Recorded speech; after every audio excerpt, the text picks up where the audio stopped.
2041 সালের আগেই বাংলাদেশে 50% নগরায়ন হবে। অর্থনৈতিক উন্নয়ন ও সেবা প্রাপ্তির দিক থেকে বর্তমান বিশ্বের 58% মানুষ নগরে বাস করে।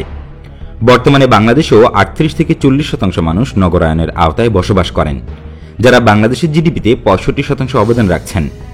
এছাড়াও 2041 সালের আগেই বাংলাদেশের 50% মানুষ নগরায়নের আওতায় আসবে বলে মন্তব্য করেছেন ঢাকা বিশ্ববিদ্যালয়ের ভূগোল ও পরিবেশ বিভাগের সাবেক অধ্যাপক নজরুল ইসলাম। নগর গবেষণা কেন্দ্র বা সিইউএস চেয়ারম্যান জানান, আমরা মনে করেছিলাম 2045 থেকে 2046 সালের দিকে বাংলাদেশে 50% নগরায়নের আওতায় আসবে, কিন্তু বর্তমান সরকারের অব্যাহত প্রচেষ্টার ধারা দেখে মনে হচ্ছে 2041 সালের আগেই 50% নগরায়ন হয়ে যাবে। ইতিমধ্যেই বাংলাদেশ প্রতিবেশী ভারত, যেখানে 35%, পাকিস্তানের 37%কেও নগরায়নে ছাড়িয়ে গেছে। বাংলাদেশের 17 থেকে 18 কোটি মানুষের মধ্যে 6 থেকে 7 কোটি এখন সারা দেশের 505 শহরে নগরায়নের আওতায় বসবাস করেন।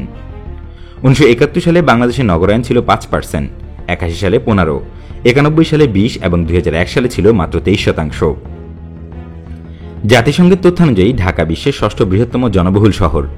বর্তমানে বৃহত্তর ঢাকায় 2 কোটি 20 লাখ মানুষ নগরায়নের আওতায় বসবাস করে, যাকে বলা হয় মেটা সিটি, এবং এই ঢাকা সিটির বাসিন্দারা বাংলাদেশের জিডিপির প্রায় 33% অবদান রাখছেন।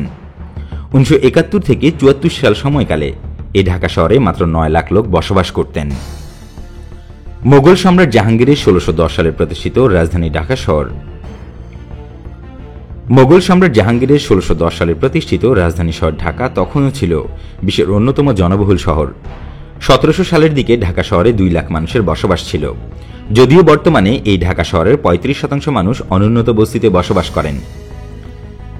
অধ্যাপক নজরুল ইসলাম আরও জানান, বর্তমানে আমাদের সরকারের 2041 সাল ও 100 বছরের ডেল্টা পরিকল্পনা মাফিক এগোতে হবে, যাতে করে জাপানের টোকিও সিটির মতো নগরবাসীর মাথাপিছু আয় বৃদ্ধি ও পর্যাপ্ত সেবা প্রদানের মাধ্যমে ঢাকাকে বাসযোগ্য করা যায়, বস্তিমুক্ত ও পথশিশুমুক্ত করা যায়, সকলের জন্য অভিন্ন সুবিধা নিশ্চিত করা যায়।